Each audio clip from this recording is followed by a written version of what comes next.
అంత ఈజీగా ఎన్నికలు జరుగుతాయా? మీరు అనుకున్నంత ఈజీగా ఆ సక్సెస్ వస్తుందా అని చాలా మందిలో అనుమానాలు. అంత ఈజీ కాదు. జగన్మోహన్ రెడ్డి గారికి ఆయన వ్యూహం ఉన్నది. అందుకని ఎక్కడైతే వ్యతిరేకత ఉందో, ఎక్కడైతే ప్రజలు ఎమ్మెల్యేల మీద అవనియండి, ఎంపీల మీద అవనియండి ఇబ్బంది పడుతున్నారో వాళ్ళందరినీ చేంజ్ చేసుకుంటూ ఒక కొత్త వ్యూహంతో వెళ్తున్నారు. కొత్త మొఖాలను ఇంట్రడ్యూస్ చేస్తున్నారు. అది వర్కౌట్ అవుతుంది అని.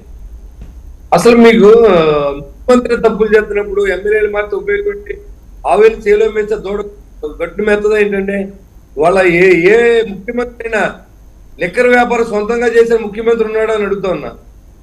ఏ ముఖ్యమంత్రి అయినా ఇసుకని అప్పుకోవడానికి సొంత మనుషులు పెట్టి డబ్బులు కలెక్షన్ చేసిన ముఖ్యమంత్రి ఎవరైనా ఉన్నారా? ఇవన్నీ సహజ వనరులను దోచుకున్నటువంటి ప్రభుత్వం ఇది. జనానికి అర్థమవుతూ ఉంది. డ్యూటీ జరుగుతూ ఉంది. వ్యత్యాసం చూస్తూ ఉన్నారు. ఏదైతే మీకు కరెంటు బిల్లులు పెంచనని చెప్పారు, నిత్యావసర రేట్లు పెరగమని చెప్పారు, ఇన్ని పెరిగినాయి.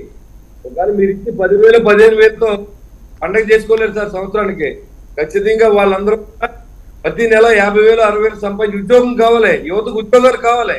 రాష్ట్రం బాగుపడాలంటే ఎక్కడికో వెళ్ళి ఉద్యోగాలు చేసి యువతకు కాదు, ఈ రాష్ట్రంలోనే యువత ఉద్యోగం చేయాలి, ప్రత్యేక హోదా కావాలి.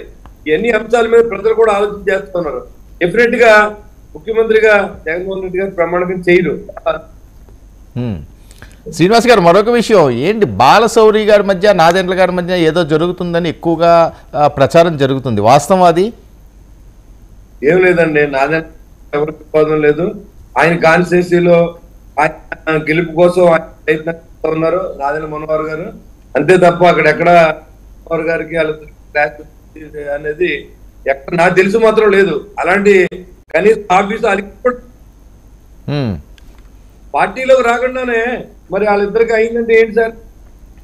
ఓకే, ఏంటి మంగళగిరిలోనే మకాం పెట్టినట్ట పవన్ కళ్యాణ్ గారు ఇంకా పూర్తి స్థాయిలో అక్కడే